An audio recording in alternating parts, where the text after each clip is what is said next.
Hi everyone. There's a specific quality to silence that I've come to recognize over the years, not the comfortable kind that settles between two people who know each other deeply, but the weighted, electric silence that precedes a storm. That's the silence that filled our bedroom on a Tuesday night in late September, the kind that made the air feel thick and hard to breathe. I was lying in bed, staring at the ceiling fan's lazy rotation, counting the revolutions because counting gave me something to focus on besides the empty space next to me. 12 years of marriage, and I'd never felt the bed this cold. Karen's side was smooth, untouched, the pillow still perfectly arranged as it had been that morning. The digital clock on her nightstand glowed 11:47 p.m. in harsh red numbers that seemed to pulse with my heartbeat. Downstairs, I could hear the low murmur of the television I'd left on for company, some late-night talk show filtering through the floorboards. In the next room, Emily, our 10-year-old daughter, had finally stopped reading under her covers with a flashlight. I'd checked on her 20 minutes ago, gently removing the book from her sleeping hands and tucking the blanket around her shoulders. Jake, our 7-year-old son, had been asleep since 8:30, sprawled across his bed in that boneless way only young children can manage. My phone sat face up on the nightstand, screen dark. No missed calls. No new messages. Just the blank rectangle of glass reflecting the ceiling fan's shadow back at me. I picked it up, unlocked it, and stared at our text thread. My last message, sent at 9:15 p.m., "When will you be home? Kids are asking about you." Her reply, arriving 15 minutes later, "Soon. Meeting running long. Don't wait up." That phrase, "don't wait up," had become increasingly common over the past 6 weeks. Karen worked in marketing at a mid-sized tech company downtown, a job she'd had for 4 years. The hours had always been somewhat irregular, especially during campaign launches, but this felt different. This felt like a pattern that had shifted from occasional late nights to a new normal that I hadn't agreed to. I tried to remember when exactly it had started. Late July? Early August? The memories blurred together, a montage of dinners where I'd plated her food and covered it with foil, of bedtime stories I'd read solo, of Emily asking why mommy wasn't home again. There was a weekend in there somewhere, I think it was the first week of August, when Karen had come home smelling like perfume I didn't recognize, something floral and heavy that lingered in our bathroom after she'd showered. The sound of a car engine pulled me from my thoughts. I sat up slightly, listening. The engine idled for a moment, too long for a simple drop-off, then cut out. A car door clicked open and shut with practiced quietness. Footsteps on the walkway. The jingle of keys. I closed my eyes and settled back down, arranging myself in what I hoped looked like a natural sleeping position. The front door opened with its familiar creak. I'd been meaning to oil those hinges for months. The alarm system chimed softly, 4 beeps as she entered the code. Her footsteps crossed the hardwood of the entryway, paused, then moved toward the kitchen. Water running. The refrigerator opening and closing. More footsteps, this time on the stairs, each one careful and measured. She was trying not to wake anyone. The bedroom door opened slowly, spilling hallway light across the carpet in a widening triangle. I kept my breathing steady, even, the performance of sleep I'd perfected over the past few weeks. Through barely open eyelids, I watched her silhouette move through the room. She set something down, her purse, probably, on the dresser. Then she stood there, just stood there in the darkness, and I couldn't tell if she was looking at me or lost in her own thoughts. When she finally moved toward the bathroom, I opened my eyes fully. The bathroom door closed with a soft click, and light appeared in the gap beneath it. Water ran, the sink first, then the shower. I looked at the clock. 12:03 a.m.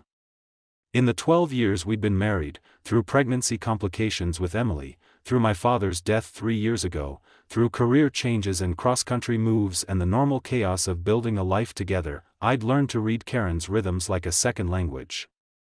I knew the difference between her stressed shower and her tired shower, between her thoughtful silence and her upset silence. I knew when she needed space and when she needed to talk.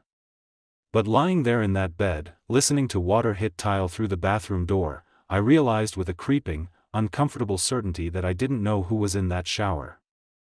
The woman who just walked into our house moved like Karen, had Karen's keys, knew Karen's alarm code, but something fundamental had shifted. It was like watching a familiar movie where all the actors had been replaced but the script remained the same. The shower shut off. More sounds, the medicine cabinet opening, the electric toothbrush buzzing, drawers sliding. When she finally emerged, she was wearing one of my old college t-shirts that she liked to sleep in, her hair wrapped in a towel. She moved quietly to her side of the bed and slipped under the covers. I felt the mattress dip with her weight. Felt the space between us, not even a foot of physical distance, but it might as well have been miles. "Mike?" Her voice was barely a whisper. "Are you awake?" I didn't answer.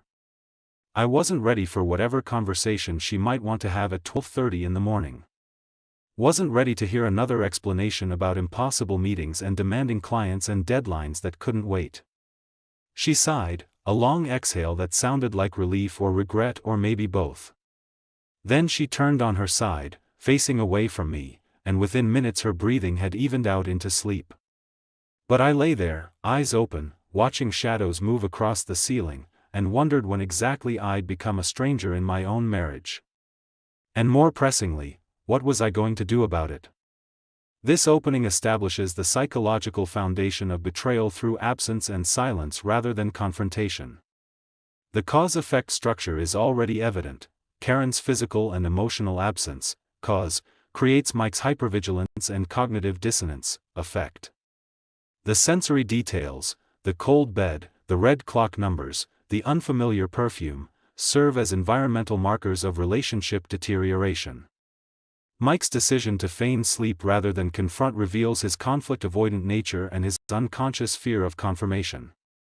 His observation that Karen has become a stranger, performing familiar routines captures the uncanny valley of intimate betrayal. The 12-year marriage context establishes high stakes. This isn't a new relationship but a substantial life partnership with children, shared history, and deep roots. The tension derives not from dramatic revelation but from Mike's growing awareness that his reality doesn't match the surface narrative. His counting of ceiling fan rotations becomes a metaphor for his need to control something, anything, in a situation that's spiraling beyond his comprehension. The morning arrived with the aggressive cheerfulness of a school day. Emily's alarm went off at 6:30, playing some pop song she was obsessed with, and within minutes the house filled with the controlled chaos of getting two kids ready. I'd been awake since 5, lying in bed listening to Karen's steady breathing, my mind running through loops of the same questions with no satisfying answers. By the time I made it downstairs, Karen was already in the kitchen, hair dried and styled, wearing a navy blue dress I didn't recognize.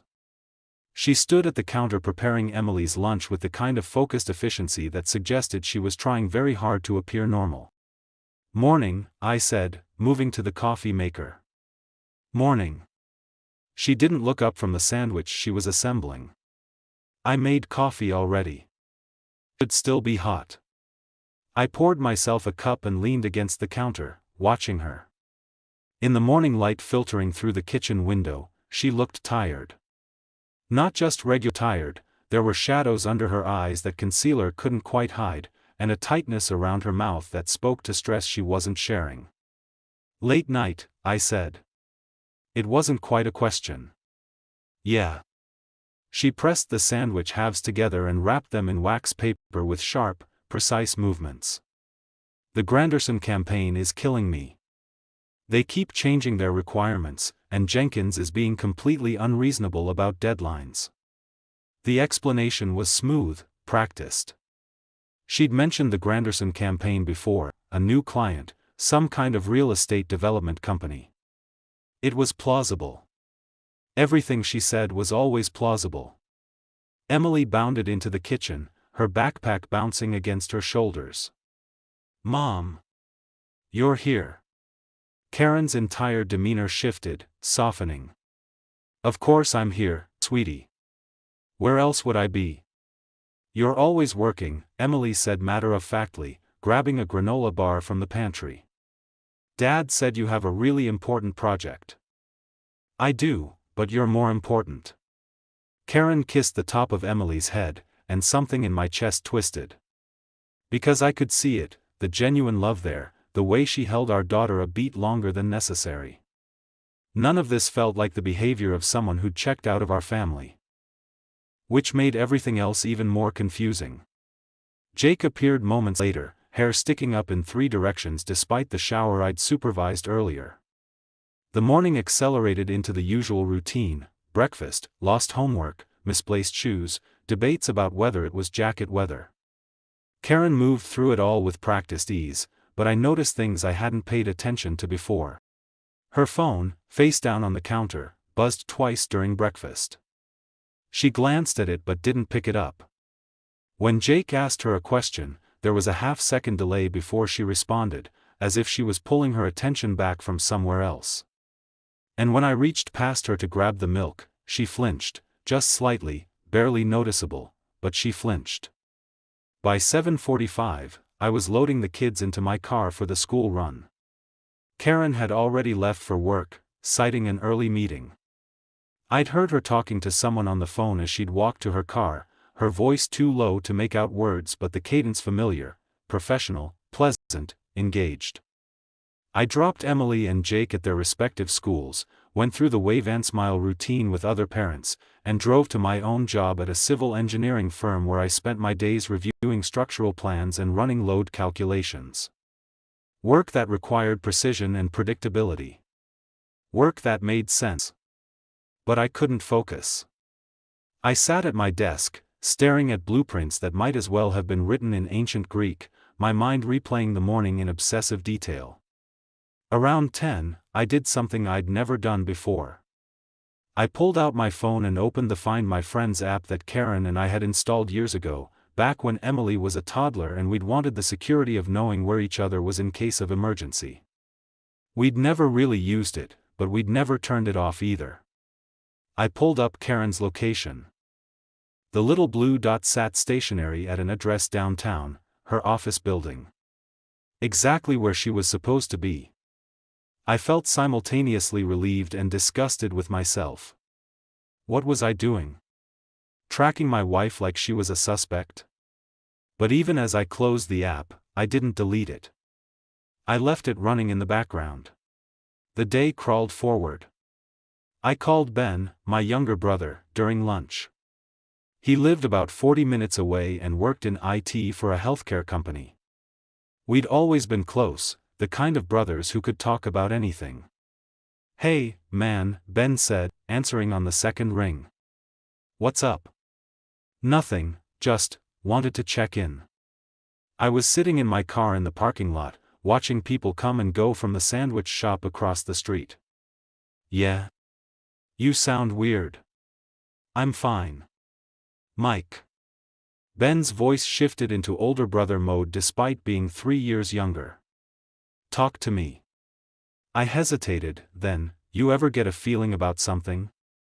Like you can't point to any one thing that's wrong, but the whole picture feels off?"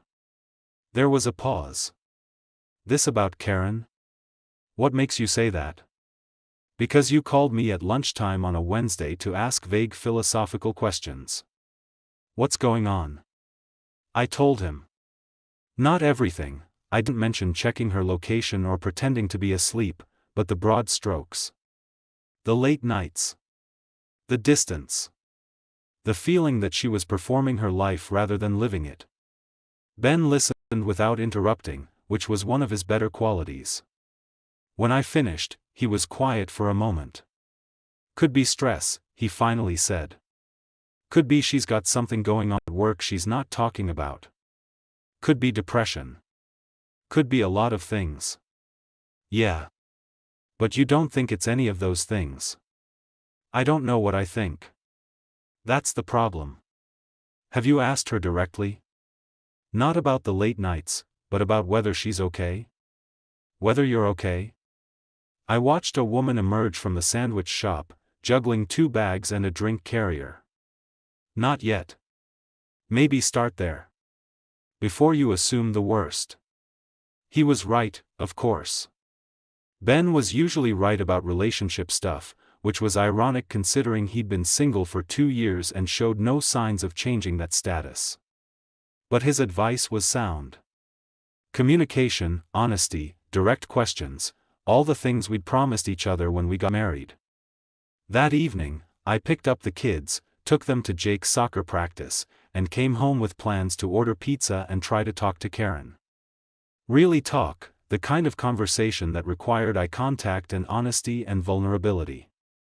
But when I got home at 6:30, Karen wasn't there.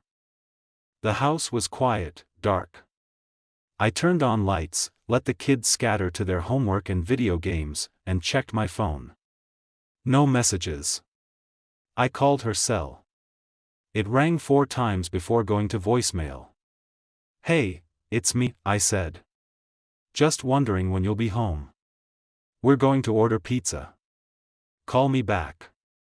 She texted back 15 minutes later, "Another late meeting. So sorry. Don't wait for me. Love you. Love you." 2 words that should have been comforting but instead felt like a band-aid on a wound that was deeper than either of us wanted to acknowledge. The morning scene demonstrates how betrayal exists in small ruptures of normal routine, the flinch, the face-down phone, the delayed responses. Mike's decision to check her location tracking marks his first active investigation step, crossing a boundary from passive observation to active surveillance.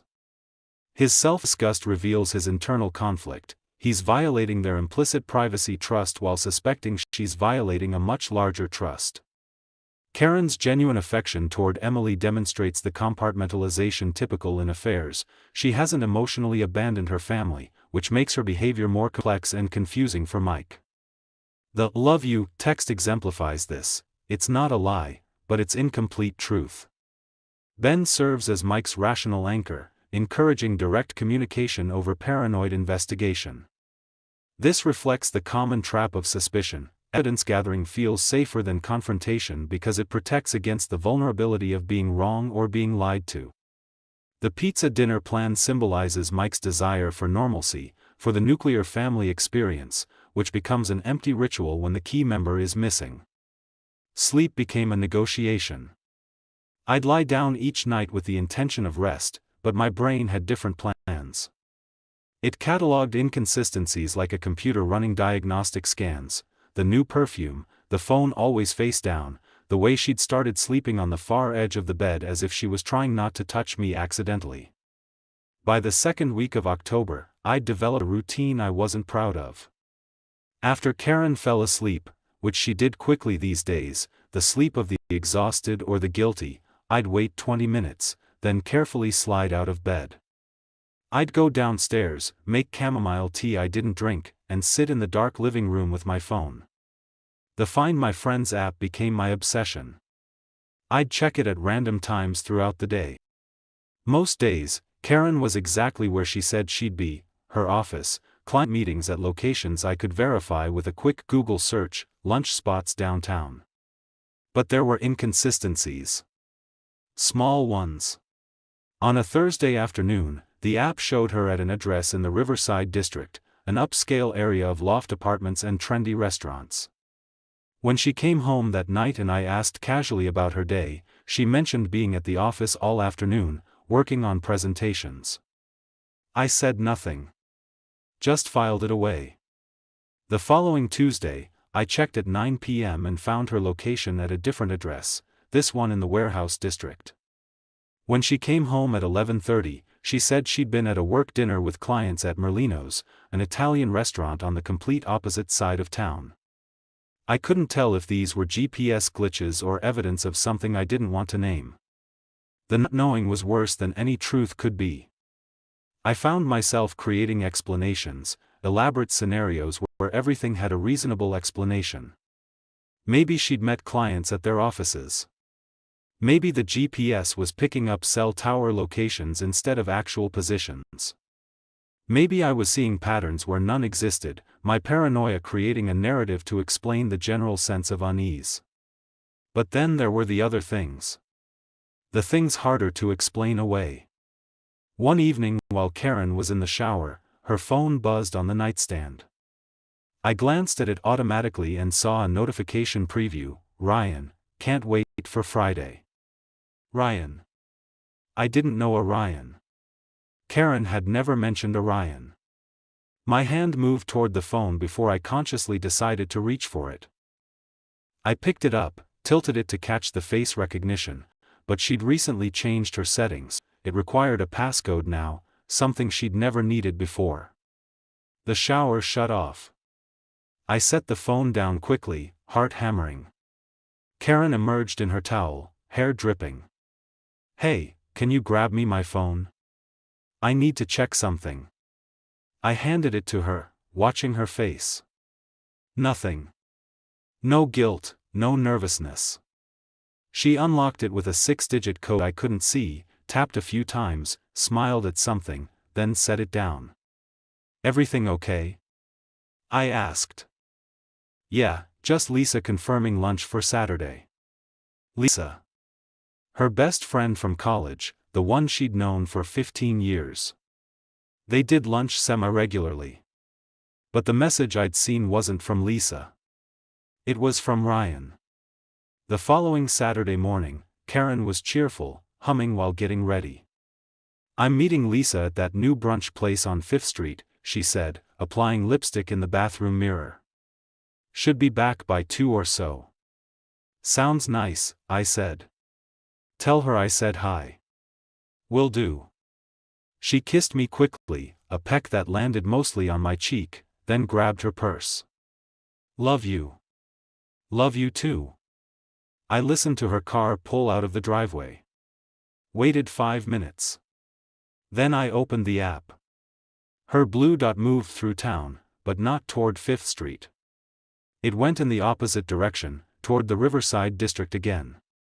It stopped at the same address it had stopped at before, a modern apartment building called the Meridian. I stared at the screen, my mind racing through possibilities. Maybe Lisa had moved. Maybe they were meeting at Lisa's new place instead of a restaurant. I pulled up Lisa's Facebook profile. She and Karen were friends on there, and her posts were public. Her most recent post, from 3 hours earlier, a photo of her and her husband at a farmer's market across town, with a caption about fresh vegetables and weekend bliss. Lisa wasn't at the Meridian. Lisa wasn't at a brunch spot on 5th Street. Lisa was at a farmer's market with her husband. The living room felt too small suddenly, the walls pressing in.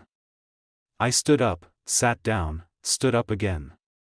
The kids were in the family room, arguing about whose turn it was to pick the movie. Their voices sounded far away, like they were underwater. I could call Karen. Confront her right now, over the phone. But what would I say? "I've been tracking your location and you're not where you said you'd be?" That made me the villain in my own story. Or I could wait. See what she said when she came home. See if she'd lie to my face. I chose waiting. The next 4 hours were the longest of my life.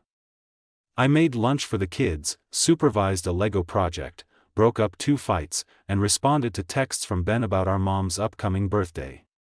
All while checking that blue dot every 10 minutes. Karen stayed at the Meridian until 1:30 p.m., then drove back across town, stopping briefly at a coffee shop before heading home. She walked through the door at 2:15, carrying a shopping bag from a boutique store. "Hey." She seemed genuinely happy, energy high. "Lisa and I had the best time. That brunch place is amazing, you and I should go sometime. Oh, and I found this at the shop next door." She pulled out a scarf, emerald green with gold threading. "Think Emily would like it for her birthday?" I looked at the scarf, at her face, at the shopping bag with its carefully constructed alibi. "It's beautiful," I said. "She'd love it." "Good." Karen kissed me, a real kiss this time, and went upstairs to change. I stood in the entryway holding an emerald scarf, wondering who my wife had become. Wondering who I was becoming, standing in my own house manufacturing smiles and pretending I believed her. That night, after everyone was asleep, I sat in the dark living room and did something I'd promised myself I'd never do. I went through our phone records online. The account was in my name, so I had access to everything: call logs, text logs, data usage. I scrolled through weeks of information, looking for patterns. There were dozens of calls to a number I didn't recognize. Short calls, mostly, 5 minutes, 8 minutes, 3 minutes. Text messages too, though I could only see that they'd happened, not what they said. The number wasn't saved in our contacts. I reverse searched it. The result came back to a Ryan Gallagher, age 34, with an address at the Meridian Apartments. Ryan. The name from the text message. The address where Karen had been instead of having brunch with Lisa. I closed the laptop and sat in the darkness, listening to the house settle around me. Somewhere upstairs, Emily was probably sleeping with a book hidden under her pillow again. Jake was probably sprawled across his bed, 1 foot hanging off the edge. Karen was in our bed, on her side, curled away from my side like she'd been doing for weeks. And I was sitting alone in the dark, holding evidence of something I still couldn't bring myself to name. Each boundary Mike's crosses, checking her location, examining her phone, accessing phone records, represents a point of no return in their relationship dynamic. His insomnia and obsessive checking behaviors mirror classical patterns of betrayal trauma before the betrayal is even confirmed. The Ryan text message serves as the first concrete piece of evidence, transforming Mike's vague anxieties into specific suspicions. Karen's elaborate lie about brunch with Lisa, complete with physical alibis like the shopping bag and scarf, demonstrates premeditated deception rather than spontaneous dishonesty. This suggests affair sophistication, planning, and compartmentalization. Mike's realization that Lisa isn't where Karen claimed creates cognitive dissonance. His wife is actively constructing false narratives. His decision to wait rather than confront reflects both fear of confirmation and gathering additional evidence for an inevitable confrontation. The Meridian Apartments become a symbol of the alternate reality Karen has constructed. Mike's self-awareness about becoming someone he doesn't recognize shows how betrayal transforms both the betrayer and the betrayed. Surveillance and dishonesty aren't his natural states, but he's been driven to them by circumstances. The break came from an unexpected source. It was a Wednesday evening, mid-October, and I was reviewing project plans at the dining room table when my phone lit up with a call from Lisa, actual Lisa, not Karen's fictional version of her. Mike? Hey, it's Lisa. Is Karen around? She's at work, I said, something cold settling in my stomach. Should be home around 9, she said. Want me to have her call you? Actually, can I talk to you for a minute? It's kind of important. I stepped out onto the back porch, sliding the door closed behind me. The October air was sharp, carrying the smell of someone's fireplace burning a few houses down. What's going on? Lisa was quiet for a moment. When she spoke, her voice was strained. I need to tell you something, and I've been going back and forth about it for 2 weeks.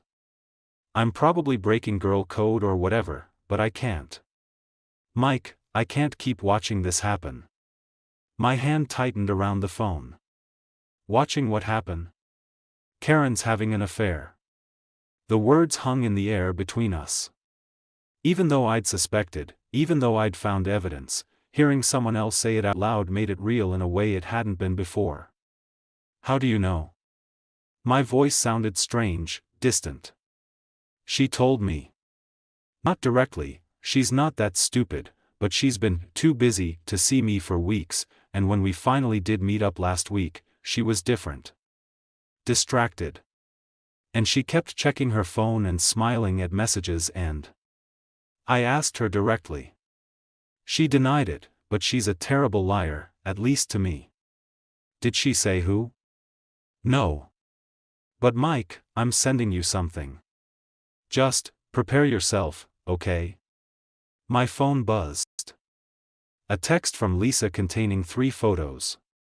The first showed Karen at what looked like a party, an upscale loft space with industrial fixtures and too many beautiful people. She was laughing, head thrown back, wearing a black dress I'd never seen. The second photo showed her at a different event, this one outdoors at night, string lights overhead, talking intimately with a tall man in a leather jacket. The third was the hardest to look at, Karen and the same man, closer now, his hand on her lower back, her body angled toward his in a way that spoke of familiarity and comfort. "Where did you get these?" I asked. "My cousin Jenna is friends with Ryan, that's him in the photos. She's been to some of these parties and saw Karen there. She sent me these last week asking if my friend was okay, because she seemed really drunk at one of them." That's when I knew for sure. Ryan. Ryan Gallagher from the Meridian Apartments. Ryan from the text messages. "These parties," I said slowly. "What kind of parties?" "Honestly, I don't know all the details, but from what Jenna says, they're pretty wild. Underground scene stuff, lots of drugs and alcohol, people hooking up. Not Karen's scene at all, or at least not the Karen I've known for 15 years. I stared at the photos, zooming in on Karen's face. She looked happy. Alive in a way I hadn't seen in months. "How long has this been going on?" "I'm not sure. But Mike, I'm sorry. I'm so sorry. I debated telling you, but if it were me, I'd want to know." "Thank you," I said. "For telling me." After we hung up, I stood on the porch for a long time, watching clouds move across the moon. My mind was surprisingly calm, like I'd moved past shock into some kind of clarity. All the pieces I'd been collecting separately, the locations, the lies, the distance, suddenly assembled into a complete picture. Karen came home at 9:15. I'd already put the kids to bed and was sitting in the living room, lights off except for one lamp, her phone records and Lisa's photos arranged on the coffee table. She came in smiling, called out a hello, then stopped when she saw me. "Mike? Why are you sitting in the dark? We need to talk." Something in my voice made her freeze. "Okay, is everything all right?" "No. Everything is not all right. Sit down." She set her purse down slowly, then sat on the armchair across from me, not on the couch next to me, I noticed. Already putting distance between us. I picked up my phone and showed her the first photo Lisa had sent. Karen's face went pale, then red, then pale again. "Where did you get that?" "Lisa sent it to me. Her cousin knows Ryan." I watched her carefully. "You want to tell me what's going on, or should I just tell you what I already know?" "Mike, I can explain. You've been lying to me for months." My voice was steady, controlled. "You've been telling me you're at work when you're at his apartment. You told me you were having brunch with Lisa when you were at the Meridian. You've been going to parties, seeing this man, building an entire separate life while I'm here with our kids, believing you, trusting you. It's not what it looks like. Don't." The word came out sharper than I intended. "Don't insult me by lying more. I have phone records, Karen. I know how many times you've called him. I have your location history. I know where you've been. The only thing I don't know is why." She was crying now, silently, tears running down her face. "I didn't mean for it to happen. That's not an answer. I don't know what happened. I was so tired. Tired of being mom, being wife, being the responsible one. And then Ryan was at this networking event, and he was fun and exciting and made me feel like I was 25 again, and it spiraled." "How long?" "Mike. How long?" 3 months. Her voice was barely a whisper. "Since July. 3 months. A quarter of a year. 12 weeks of lies, of looking me in the eye and pretending everything was normal. Of sleeping next to me, kissing our children goodnight, playing house while maintaining a secret relationship. Did you sleep with him?" She didn't answer, which was an answer. "Get out," I said. "What?" Get out of this room. Go upstairs, pack a bag, and go to your sister's house or a hotel or wherever you want, but you're not sleeping in this house tonight. Mike, please, we need to talk about this. We're done talking. You made your choices. Now I'm making mine. I stood up, and she flinched. You have 20 minutes. Then I'm calling your sister myself. She opened her mouth to argue, then seemed to see something in my face that made her close it again. She went upstairs. I heard drawers opening and closing, hangers sliding on the closet rod. When she came back down 15 minutes later, overnight bag in hand, she stopped at the doorway. I love you, she said. I know you don't believe me right now, but I do. I love you and the kids, and I'm so sorry. I didn't respond. I just watched her walk out the front door, get into her car, and drive away. Then I sat back down in the dark living room and let myself feel it, all the anger and hurt and betrayal I'd been holding back. Let it wash over me like a wave, drowning me in the wreckage of 12 years of marriage. Karen's explanation, wanting to feel young and free, reveals the classic affair narrative of escape and fantasy. Her claim, "I didn't mean for it to happen," demonstrates how affairs often begin with boundary violations that feel insignificant at the time, a networking event, innocent conversation, but cascade into major betrayals. The 3-month timeline confirms Mike's suspicions weren't paranoia but accurate readings of changed behavior. Lisa's role as the messenger creates an interesting dynamic. She violates friendship loyalty to honor a deeper moral obligation. The photos provide irrefutable evidence, eliminating Karen's ability to gaslight or minimize. Mike's controlled anger, systematic presentation of evidence, calm questioning, clear boundaries, shows emotional maturity and self-protection. His immediate boundary, "leave the house tonight," establishes that consequences are real and immediate, not theoretical. Karen's final, "I love you," reflects the paradox of affairs. Concurrent feelings aren't mutually exclusive. She likely does love Mike and the life they've built while also being attracted to Ryan and the escape he represents.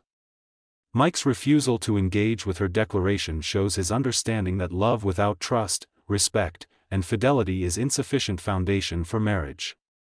The dark living room becomes a liminal space where his old life ends and an uncertain future begins. The house was wrong without her in it. Not in the way I'd expected, not quieter or calmer or more peaceful. Just wrong, the way a room feels wrong when you've moved a piece of furniture and the light falls differently and your eye keeps going to the empty space. I'd spent the last 3 months noticing Karen's absence in small ways, late nights, unanswered calls, a bed that felt too large, but this was different. This was permanent in a way those absences hadn't been, and some part of me that I hadn't consulted on the decision had apparently registered that distinction. It was 1:15 in the morning. I was still in the living room. Sometime around midnight, I'd moved from the armchair to the floor, sitting with my back against the couch, phone in hand and Lisa's photos still pulled up on the screen. I kept looking at the second one, Karen at the outdoor party, string lights overhead, talking to Ryan with that particular quality of attention that I recognized. I'd been on the receiving end of that attention for 12 years. I knew exactly what it meant, and exactly what it cost me to see it directed somewhere else. I turned the phone face down on the carpet.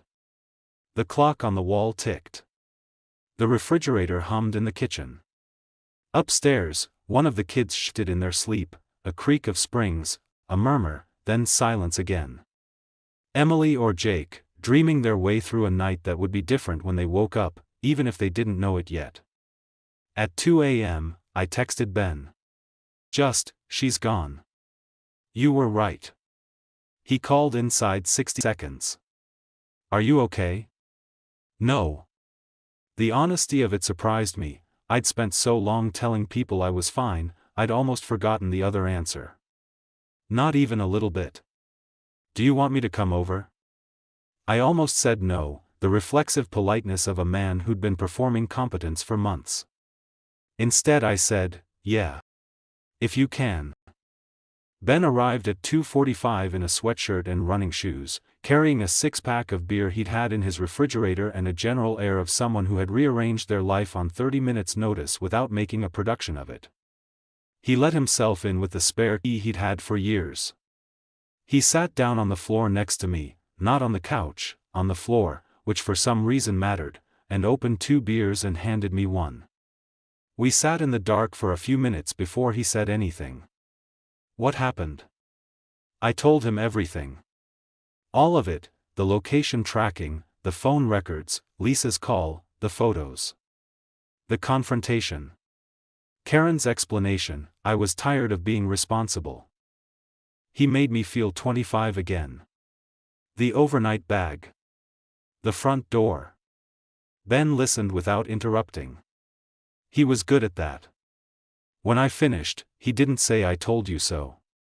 He didn't offer analysis or advice or any of the things people say when they don't know what else to say. He just sat there, and after a moment he said, 3 months. Yeah. While you were taking the kids to school and covering her dinners and telling Emily she had an important project. Yeah. He shook his head slowly, staring at the middle distance. It wasn't anger exactly, it was the specific grief of someone who loves you enough to feel your injury as their own, without making it about them. I was grateful for that, too. We stayed up until almost 4. We talked, and then we didn't talk, and then we talked again. At some point he moved to the couch and I moved to the armchair, and we went through 3 of the 6 beers between us, and somewhere around 3:30 I said, I don't know how to tell the kids. Not tonight, Ben said.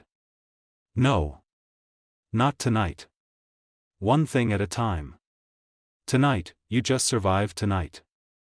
The following morning was the hardest of my life, and the version after that, getting 2 children ready for school in a house where their mother wasn't present, answering Emily's question about where mommy was with the phrase she's staying at Aunt Rachel's for a few days, was the kind of experience that burns itself into you permanently, leaves a mark you carry forever regardless of what comes after. Emily looked at me with those eyes she had, her grandmother's eyes, perceptive and careful, and I could see her filing the information, measuring it, deciding to accept the surface explanation while keeping the question open for later. Jake asked if Aunt Rachel was sick. No, buddy, I said. She's just having mommy come visit for a bit. Oh. He returned to his cereal. Can we have waffles on Saturday? Absolutely, I said, and felt something in my chest that was almost, not quite, but almost, like relief. The resilience of children. The gift of their small, present-tense needs. Karen came back 2 days later, not to move back in but to see the children, and we performed the particular terrible choreography of 2 people who love the same small people and can no longer be in the same room without the air between them becoming heavy and complicated. She was subdued, red-eyed in a way she was trying to conceal. She sat on the kitchen floor and helped Jake build a Lego set and read 3 chapters of Emily's book with her and did all of it with the careful, total attention of someone who understands, perhaps for the first time, what they've put at risk. I stayed out of it. I went to the garage and organized things that didn't need organizing, and I listened to the sound of my children's voices through the internal wall, and I let myself feel it without trying to resolve it into anything else. Karen found me there before she left. Mike. She stood in the doorway, hands in her jacket pockets. Her voice was different from the night of the confrontation, less defensive, more stripped down. I know there's nothing I can say that fixes this. I just need you to know that I'm not, that I understand what I've done. Okay, I said. I was organizing a shelf of power tools that I hadn't used in 6 months. I ended it with Ryan. Yesterday. I looked at her then. Her face was flat, exhausted, entirely without the performance of any emotion. That's your decision to make, I said. It doesn't change mine. She nodded. I know. I'm not saying it to, I'm just saying it because it's true. She paused. What is your decision? I looked at the shelf for a moment. A drill. A level. A socket wrench I'd bought for a specific job and never used again. Objects that had stayed exactly where I'd put them. "I'm going to call a lawyer this week," I said. "I'd like us to agree on a few things before we do anything formal. About the kids especially." She closed her eyes briefly. "Okay," she said, when she opened them again. "Okay. Whatever you need." "What I needed was a wife I could trust," I said. "Not cruelly, I was too tired for cruelty. Just as information. But we're past that." She left without another word, and I stood in the garage for a long time after her car had gone, and I thought about the night I'd asked her to marry me, on a rooftop in the city where we'd both lived then, on a Thursday evening in October when the sky had done something extraordinary with the light. How certain I'd been. How real it had felt. How real it still was. That was the thing people didn't tell you. The past didn't stop being real just because what came after had fractured. The rooftop was still true. The 12 years were still true. What Karen had done was also true, and those truths would have to coexist inside me for a long time, maybe forever. I found a lawyer that Friday, Helen Marsh, family law, a woman who had the particular calm of someone who had sat across the table from grief so many times it no longer surprised her. She listened, asked precise questions, outlined what the process would look like. She told me that with 2 children and a jointly owned home, things would be more complex but not impossible. "What's your priority?" she asked. "The kids," I said immediately. "Everything else is negotiable." She wrote something down. "Good. That tends to make things cleaner." When I left her office, stepping out into the cold clarity of an October afternoon that looked uncomfortably like the October mornings where all of this had started, I felt something that wasn't quite peace but was adjacent to it. The sensation of a decision made, ground under your feet. Something solid after months of standing in water.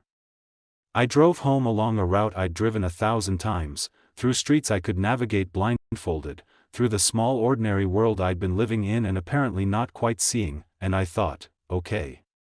This is what it is. Now what do you do with it?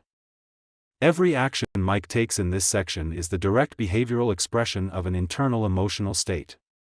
His call to Ben at 2 a.m. is the expression of finally allowing himself to need something. Ben's arrival, on the floor, not the couch, is a detail worth pausing on. It's the body language of equality, of someone who doesn't position themselves above your pain. The morning with Emily and Jake represents perhaps the story's most quietly devastating passage, 2 children navigating a household shift they sense but can't name, and a father translating adult catastrophe into child-sized language. Jake's question about waffles, the marvelous, merciful pragmatism of a 7-year-old, functions as a structural release valve, and Mike's response to it is the first moment of genuine, unguarded warmth we've seen from him since the story began. Karen's visit to the garage, and her statement that she ended things with Ryan, introduces a complexity the story has carefully built toward. She is not a cartoon villain. She is a person who made destructive choices and is now living in the consequences. Mike's response, "That's your decision to make. It doesn't change mine," is the story's moral spine. He does not punish, does not bargain, does not extend false hope. He simply states the truth. The appointment with Helen Marsh marks the administrative formalization of what has been emotionally true for some time: the marriage is over. Mike's final reflection on the rooftop proposal, the acknowledgement that the past was real, that its value is not retroactively erased, represents a psychological sophistication that will serve him in the long work of grief and reconstruction ahead. It's April now. 6 months since the night Karen packed an overnight bag and walked out the front door, and 3 months since the separation became official, documented, filed in a courthouse downtown where a clerk processed the dissolution of my marriage with the same clerical indifference she'd have used for a change of address form. I'm not saying that bitterly. There's something almost restful about institutions that don't ask you how you're feeling. The house is mine. Karen found an apartment about 20 minutes away, a 2-bedroom, specifically so the kids could each have a room there. It was the right call, and the fact that it was the right call is one of the things I've had to practice accepting. that Karen is capable of right calls, that she is a good mother, that these facts coexist with what she did without canceling each other out. I'm not entirely there yet. But I'm working on it. Working on it is, in fact, the main activity of my life at the moment, in the way that rebuilding always becomes the main activity after something breaks down. I started seeing a therapist in January, Dr. Reyes, a methodical man in his 50s with an office that smells like coffee and an ability to ask the same question from 17 different angles until I finally answer it honestly. In our first session, he asked me, "What do you need most right now?" I told him I needed to understand how I'd missed it for so long. He said, "You didn't miss it. You made a choice about how to interpret it." "That sounds like missing it," I said. "It sounds like loving her," he said. "Those aren't the same thing." I've spent 3 months thinking about that distinction. The mornings are mine now in a way they haven't been in years. I get up at 6, before the kids wake up, and I have coffee on the back porch in whatever the weather is doing. February was cold enough that this required a heavy coat and the stubborn conviction that fresh air was worth the discomfort, and March was variable and unreliable, and April has been exactly the kind of April that makes you forget you were ever cold. I sit out there with my coffee and I watch the garden do its slow, indifferent, magnificent work of returning to itself after winter, and I think about whatever I think about, without having to be anywhere or be anyone in particular. This sounds simple. It turns out it was something I hadn't done in a very long time. Emily has started joining me sometimes, not every morning, not even most mornings, but occasionally she'll appear at the back door in her pajamas, hair chaotic from sleep, and pour herself a glass of juice and come sit next to me in the garden chair that's always been the other chair, never designated as Karen's, and will sit in companionable silence while the light changes. She still has her grandmother's eyes. She still reads 2 books a week. She asked me once, about 6 weeks after Karen moved out, whether I thought they'd have been happier if things had been different. I thought about it.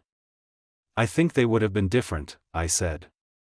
"Happy is something you make, not something you find." She looked at me for a moment with that assessing look.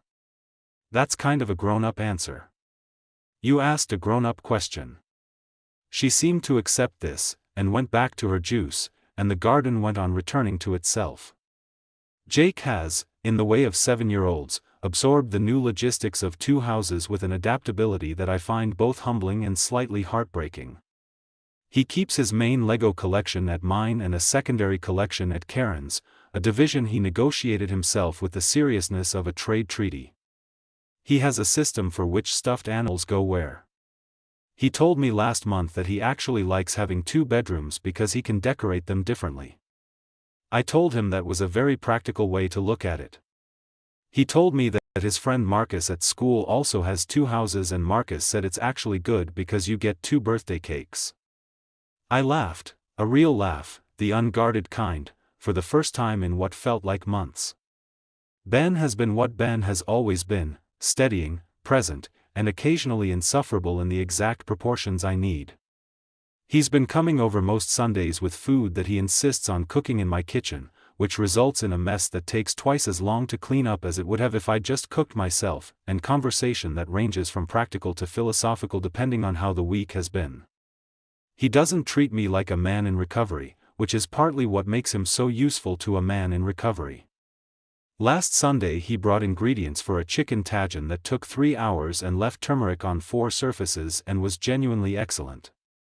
"You seem better," he said, while we were eating. "Yeah. Like actually better, not performing better." I thought about it. "Yeah," I said again. "I think actually." He nodded, the particular nod of someone who has been monitoring something with care and is finally satisfied with the data. Karen and I have settled into something that I would not call warmth but would call functional civility, which is better than I'd hoped for in October and better than our children deserve anything less than. We do handoffs on Sunday evenings, we coordinate about school events and doctor's appointments via text. We both showed up to Emily's spring play last week and sat in adjacent seats and applauded at the right moments and were, for the duration of Emily's role as the voice of a tree in the Year 4 environmental drama, simply her parents. Nothing more complicated than that. It is not nothing. After everything, it is genuinely not nothing. She asked me once, in a parking lot after a school pickup swap in late February, whether I thought I'd ever be able to forgive her. She asked it quietly, without expectation, in the tone of someone asking a question they're prepared to receive almost any answer to. I thought about it honestly. I don't know yet, I said. I think I'll probably get to some version of it. Not for your sake, for mine. Carrying this is heavy. She nodded. That's fair. It takes time, I said. Ask me in a year. She didn't smile, exactly, but something in her face shifted slightly. Okay, she said. I will. I've been thinking, recently, about what I would say if someone in my situation asked me what I'd learned. Not advice, I'm not in the business of advice, but observations. The things that are true that I wish I'd known. I would say, pay attention to the small things. Not in a paranoid way, not the way I was watching Karen in October, cataloging inconsistencies with the feverish precision of a man trying to build a case. But the ordinary way, the way two people who love each other should pay attention, which is with genuine curiosity about the life of the person next to you. I stopped doing that somewhere in year 9 or 10. I'm not saying that's why Karen did what she did, that responsibility is hers alone to carry, but the drift was mutual, and I've had to sit with my own portion of it. I would say, the moment when everything looks normal is not always the moment when everything is normal. I trusted the surface of things too long and the interior not enough. And I would say this, which is the truest thing I have, the grief is real, and it deserves to be treated as real. Not managed, not performed through, not rushed toward whatever resolution makes other people comfortable. Real grief, given real time, actual space. I did not fully understand this until I was sitting on my back porch in February in a heavy coat, watching nothing happen in a dormant garden, and realized that this exact, unproductive, unresolved moment, was what healing looked like, and that the fact that it looked like nothing was not evidence that nothing was happening. Something was happening. It just happened slowly, and quietly, and without announcement. That's the other thing about April, it doesn't arrive dramatically. It just is there one morning, light at a different angle, something moving in the garden, the particular quality of air that tells you winter is genuinely over, and you realize you've been moving toward it for months without knowing it was where you were going. I don't know what comes next. Not in the narrative sense, divorce proceedings, co-parenting logistics, the sale or not sale of the house, the gradual renegotiation of a life that used to be shared and now isn't. Those things are all in motion and they'll resolve themselves in their own time. I mean in the larger sense, who I'll be in 2 years, whether I'll trust someone new, whether the particular quality of Tuesday morning light on a kitchen window will ever stop making me catch my breath. I genuinely don't know. And I've learned, over the last 6 months, that not knowing is not the same as not being okay. Research suggests that nearly 40% of marriages in long-term relationships encounter some form of infidelity, not as an excuse, not as a comfort, but as a reminder that the experience of sitting alone in a dark living room, holding evidence of a truth you didn't want to find, is not as singular as it feels in the moment. Other people have sat in this dark. Other people have gone through the parking lot conversations and custody negotiations and the Sunday evenings that are suddenly yours alone. And other people have come out the other side into April mornings with coffee on the back porch and children who have opinions about Lego distribution and brothers who make excellent chicken tagine and leave turmeric on 4 surfaces. You're not alone in it. That's what I want someone to know. If someone in this situation is reading this at 2 a.m. in a dark living room, running diagnostics on a life that started to feel like a second language. You are not alone in it, and it gets lighter, and the garden does come back, and the morning coffee tastes like morning coffee again. It takes time. That's all. It just takes time. The resolution of Mike's story employs the emotional reflection/personal empowerment framework, but avoids the trap of false transcendence. Mike is not healed. He is healing, a distinction he maintains with the same precision he brings to everything. His therapy sessions with Dr. Reyes, the morning coffee ritual, Ben's Sunday cooking, these are not dramatic transformations but the quiet accumulation of a life being patiently rebuilt from first principles. What the narrative captures beautifully is the renegotiation of ordinary pleasures, the back porch in February, the garden in April, Jake's 2-birthday cake logic, Emily's assessing eyes over a glass of juice, as the actual texture of recovery. These are not grand gestures of healing, they are its actual substance. The forgiveness question in the parking lot is handled with notable maturity. Mike does not offer false absolution, but he also does not weaponize the wound. I think I'll probably get to some version of it, not for your sake, for mine, is psychologically sophisticated in a way that only genuine suffering, genuinely processed, tends to produce. The closing statistical contextualization, 40% of long-term marriages, serves a specific narrative function. It dismantles the isolation that betrayal creates, transforming a private catastrophe into a shared human experience, and in doing so, offers the reader what Mike has finally found for himself, the knowledge that they are not alone, and that the garden, in time, does come back. Mike's story is, at its deepest level, a story about perception, specifically about the human capacity to see clearly and the equal human capacity to choose not to, when seeing clearly threatens something we depend on. From the very first scene, Mike notices everything: the angled phone screen, the recalibrated expression, the unfamiliar perfume. He is constitutionally built for this kind of observation. And yet he spends months filing these observations in a drawer labeled possibly nothing, because the alternative, allowing them to mean what they mean, would require him to dismantle a life and a love that, whatever else is true, has been real. This is not a failure of intelligence. This is love as a cognitive act, the daily, sometimes irrational, often necessary choice to extend trust to the person you've built your life with. The tragedy is not that Mike made this choice. The tragedy is that Karen was not, in the end, worthy of it.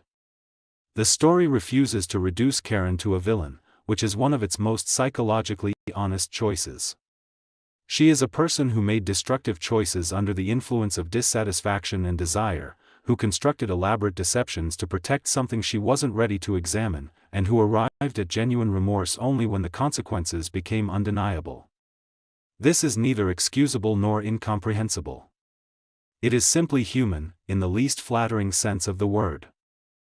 What Mike emerges with, not triumph, not closure in the tidy sense, but a kind of durable equanimity, is hard-won and proportionally valuable. His final reflection captures the essential truth of grief processed honestly, not that it ends, but that it lightens. Not that the wound disappears, but that the person carrying it becomes, over time, large enough to carry it without it being all they are. The garden comes back. The coffee tastes like coffee. The morning light is, eventually, just morning light again.